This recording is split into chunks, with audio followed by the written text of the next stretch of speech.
What's up guys, welcome back to another video. Hope you're all doing well today, and look at that for a view. This is a very pretty track. Definitely like a red sandy desert type vibes, and this is a track called Unearthing MX, which is created by Paco and MX Bikes. However, it's been around since I think 2017-ish in the MX Sim community.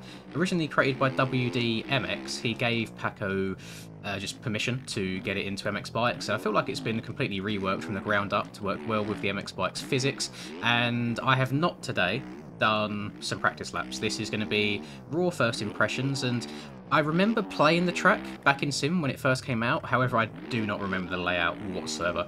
It's quite easy to remember the track overall, just because it's got quite a unique, distinct like environment and vibe overall. I remember the jumps being quite floaty, some quite hard to time, but I'm sure we'll get there okay. And oh god, that had a little bit of a kick to it. And I'm just riding around by myself today, it seems. I am in a server, and I've thrown it up and added all my members in Discord, and I think we've just broken 50 members now, which is really good. So thank you to everyone that's been so supportive over the last few weeks, especially. The increase in the number of members has just been insane. So I mean, I love all of you. Thank you so much. It seems that everybody is in bed right now. I know a lot of my audience are American. I'm recording this at 2 p.m. my time on Saturday, so what's that, like 8 or maybe 9 a.m-ish for those boys. I imagine people have a little bit of a lay-in on the weekends. Maybe people have gone out riding. So just me. There might be someone hopping throughout the course of this if anyone sees the message and gets in there. And then you also have to remember that it is a paid track. So I know the paid tracks never seem to do as well in terms of lobby publicity as other ones do. But it's fine. I don't mind playing by myself every now and then. And I just want to have a little bit of a talk, as I always do, a bit of a recap on the last aerial rounds and such.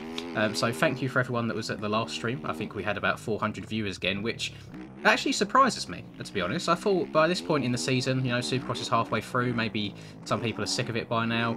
I'd expect those numbers to die off and really dip down, but it's not. It's been kind of strong the whole way throughout, and I embraced the silent technique, the silent approach again, and I think I probably played my best that I have throughout the entire year.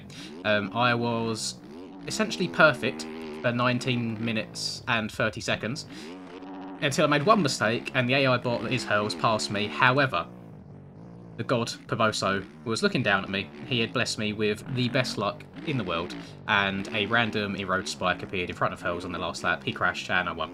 So, whilst I feel like I rode incredible, and it does say 26 points, it doesn't feel deserved at all, and I feel quite bad for Hells. Like, he's actually a machine at this point. I rode so good throughout the entire race, and one mistake is what done it for me.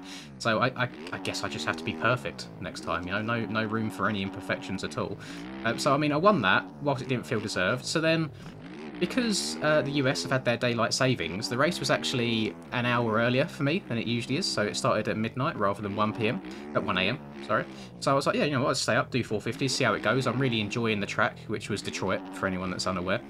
Usually you can't have shit in Detroit, but it just seemed to be my night. I qualified in third, only 0.3 off of Evmuth and Skills, which I was incredibly happy with. But usually, if history repeats itself, when I qualify really well, I don't race well. So went into the heats, got an abysmal start, just kept getting tangled up, making a bunch of mistakes myself, and I only finished 7th or 8th in the heats. Can't remember which one. So I had a god-awful gate in the main event, went down in the first rhythm section, just got unfortunate with some bikes kind of jumping all over the place, and put on a charge, managed to slowly catch Boardman, who led the entirety of the race, basically like I did in a U, just kind of going, not slow and steady, you know, but just being consistent. And I eventually passed him and ended up getting the win in NA as well, just in front of Evmuth and then Boardman in third. So that one I will take, because I think that one was thoroughly deserved. No erode, no death spikes, no like lappers getting in the way of everybody. It was just a fair, clean race, and I was just really happy with how I played. And don't get me wrong, this isn't going to be like, oh, now Linz is back, you know, he's going to go and win everything now like he did last year. I just think I was gelling well with the track. I didn't record at all in that NA race, which I think also alleviated some pressure too. Because when the race was done and I won, I was like, oh god, this would have made a great video, why didn't I record there?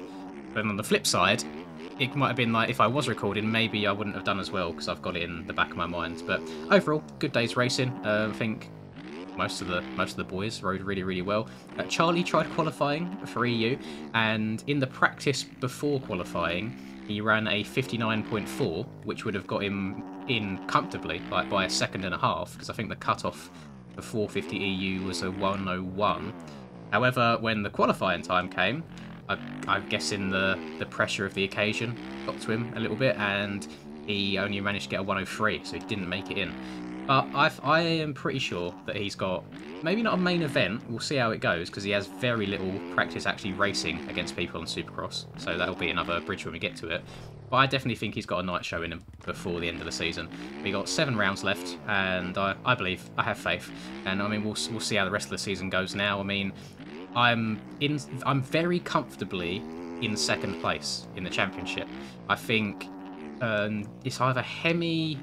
No, it might still be Skills, actually, even though Skills has missed 2 rounds. I think I'm still in P... Well, I'm in P2. I think he's still in P3. And I've got a good, maybe, like, 50 or so point gap over P3 now. Unfortunately, Hell's still also has a 30-point gap, or a 32-point gap in the lead. I made a joke after the race saying, oh, I bet Hell's is sweating now. He's only got a 32-point lead. Which is just crazy. So even if I was to win every other race for the rest of the season and he just got seconds and thirds, he would still win overall, which is actually nuts. Like, he's actually a man possessed at this game at the moment, and hats off to him. You know, he puts in the effort, he puts in the time, and he knows his setups well. He's got very unique bike settings, or at least handling settings compared to everyone else. So he's just found something that works for him. Maybe I'll give it a go one day. We shall see.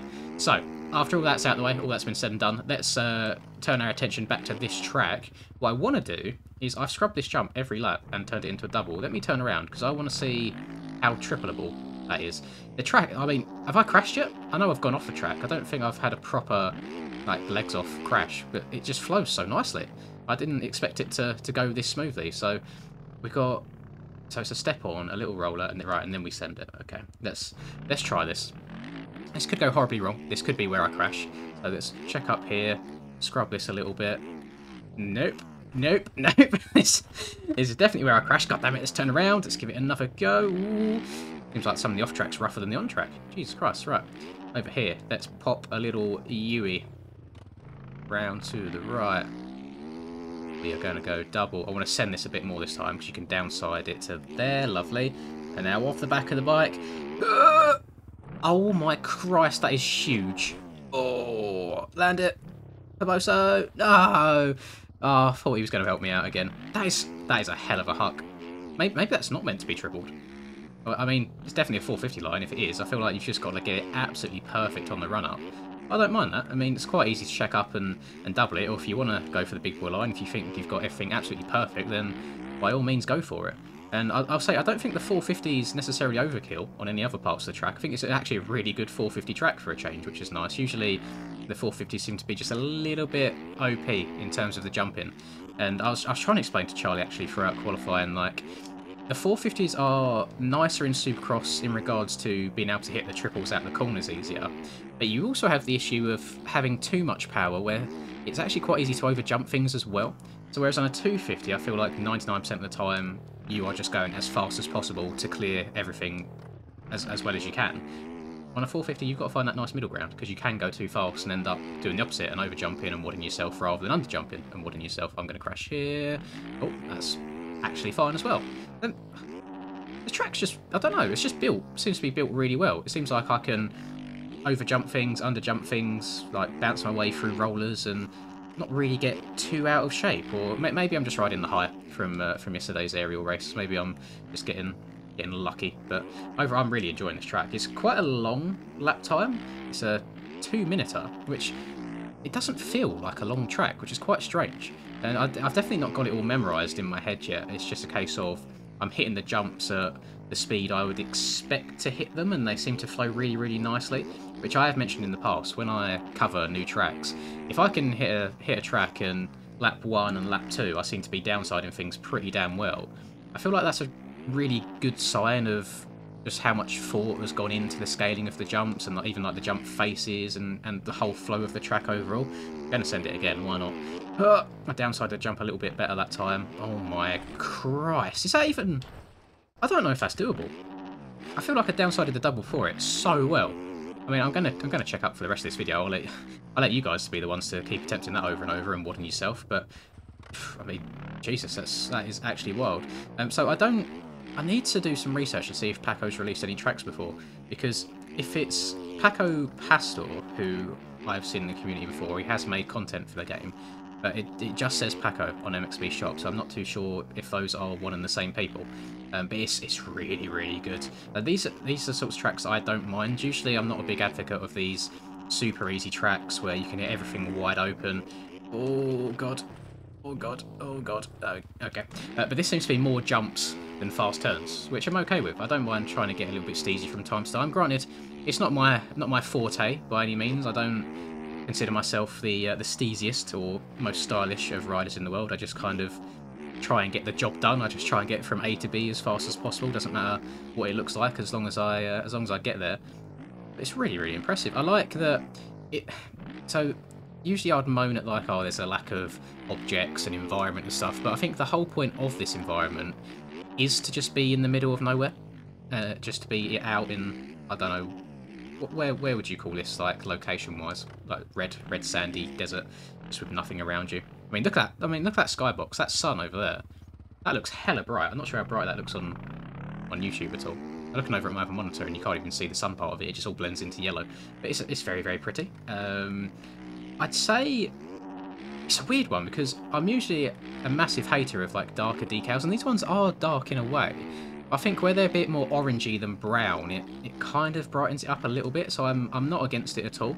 I love like the shadows look darker than usual with my rider, which I know is probably a bit of a placebo thing because I don't think you can change those at all, but I know you can change like the location of where the sun is, and it feels like the sun is quite low in terms of where the shadows are, which again adds to like that whole late night deserty feel. Oh, I'm not going to do it. I'm not going to do it. No, I'm going to check up. I had part of me there that really wanted to send that, but we're going to behave ourselves. We're going to roll over it. Lovely stuff. And I mean, part of this kind of makes me want to go back and try the track on Sim as well, to be honest, just see how they compare. Because I know full well that if you just straight up take a height map from Sim, put it into bikes, majority of the time it doesn't work well, just with like scaling and jump faces and how some of the turns are built. They are two entirely different games, and I feel like you have to play them both completely different to actually go fast in each. So whilst he has had permission and has used the height map, it's not a case of he's just ripped it and decided to put it on the shop and sell it.